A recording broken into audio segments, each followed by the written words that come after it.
Good morning friends, कैसे हैं आप लोग। मैं आशा करता हूँ आप लोग अच्छे होंगे। मैं रामकिशन, आप लोग मेरे चैनल में स्वागत है। मैं आज आप लोगों को कक्षा 10 गणित प्रश्नावली 5.2 का 16वां सवाल बताने जा रहा हूँ। देखिए 16वां सवाल क्या है। वह एपी ज्ञात कीजिए, यानी वह समांतर श्रेणी ज्ञात कीजिए जिसका तीसरा पद 16 है और सातवां पद पांचवें पद से 12 अधिक है। तो हमको वह समांतर श्रेणी ज्ञात करना है। तो देखिए हम यहाँ पर हल कर रहे हैं। हल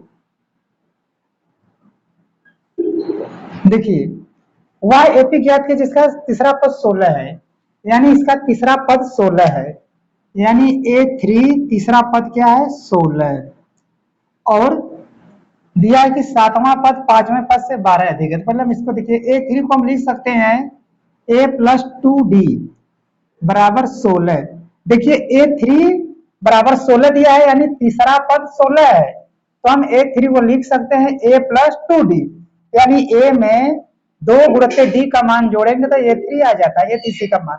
तो देखिए A3 बराबर 16, इसको हमने लिख दिया A प्लस 2D बराबर 16, क्योंकि हम A3 को इस तरह से लिख सकते हैं A प्लस 2D, क्योंकि अगर हम A का वैल्यू प्लस 2 गुणित जो D का वैल्यू है उसको रख के अगर हल करेंगे तो तीसरा पद आएगा। अब देखिए ये हो गया हमारा समीकरण 1, A प्लस 2D बराबर 16 हो गया समीकरण 1। और यहाँ दिया है सातवां पद पांचवें पद से 12 ज्यादा है, तो सातवें पद को क्या लिखेंगे A7 और पांचवें पद को क्या लिखेंगे A5। अब देखिए सवाल कर रहा है कि जो सातवां पद है पांचवें पद से ये वाला क्या है 12 ज्यादा है, यानी यह 12 ज्यादा है या 12 कम है। तो इसमें अगर हम 12 जोड़ देंगे तो दोनों आपस में बराबर हो जाएंगे। तो देखिए बराबर करने के लिए जो संख्या कम रहता है उसमें हम उतना जोड़ देते हैं, या जितना गुणज कम रहता है उसमें उतना गुणा कर देते हैं। तो देखिए अब हो गया A7 बराबर हो गया A5 धन 12। अब इसको देखिए हम, और देखिए अब A7 को हम लिख सकते हैं A धन 6D। देखिए जैसे यहाँ पर हमने लिखा था A3 को A प्लस 2D, उसी तरह से A7 को लिखेंगे A प्लस 6D, यानी A में अगर हम 6 गुणित D का वैल्यू जोड़ेंगे तो 7D A7 हो जाएगा। इसी तरह से देखिए A5 को लिखेंगे A प्लस देखिए 4D धन 12, क्योंकि अब देखिए A प्लस 4D का वैल्यू होगा A5 के बराबर, यानी A धन 4 गुणित D का वैल्यू हल करेंगे जोड़ेंगे तो हो जाएगा A5।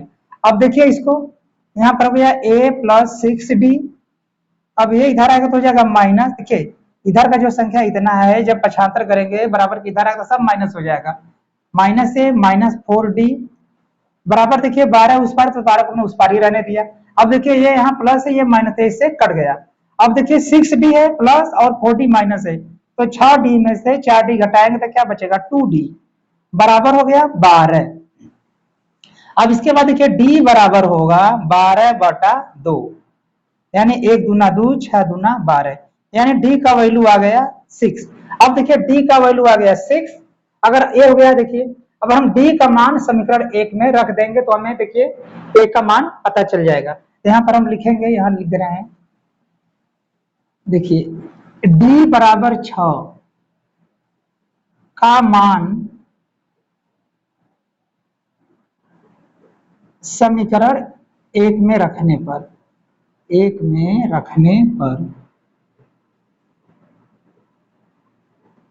देखिए A जो आया है D बराबर 6, इसका मान समीकरण 1 में इसमें रखने पर, देखिए समीकरण 1 यही है A प्लस 2D धन 6 सॉरी A प्लस 2D बराबर 16 है।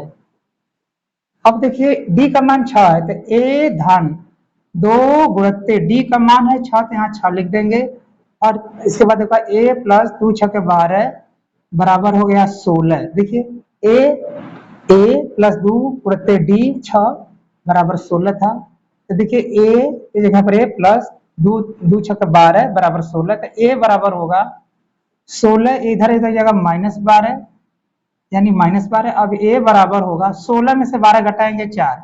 अब देखिए अब A का मान हो गया 4, D का मान हो गया 6।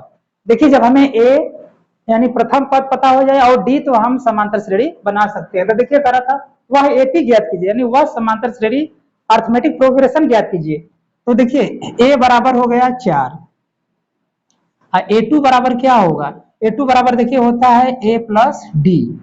तो देखिए A2 क्या होगा, A का मान है 4 प्लस D का मान आया है हमारा 6, अगर जोड़ेंगे तो हो गया 10, यानी A2 का मान हो गया 10। अब इसी तरह देखिए A3 बराबर क्या होगा, देखिए A2 प्लस डी, देखिए A3 बराबर होता है A2 प्लस डी।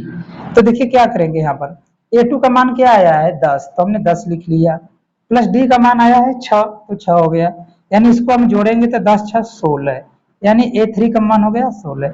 इसी तरह से देखिए हम आगे बढ़ा सकते हैं। तब देखिए हमारा समांतर श्रेणी क्या हो गया, देखिए पहला पद हो गया A का मान 4 है, इसके बाद दूसरा पद क्या हो गया 10 हो गया, तीसरा पद हो गया 16। देखिए इसमें सब में अंतर 6 का रहा है, चौथा पद हम जानेंगे जिसमें जोड़ेंगे 6 तो क्या हो जाएगा 22। इस तरह से ये समांतर श्रेणी बन गई।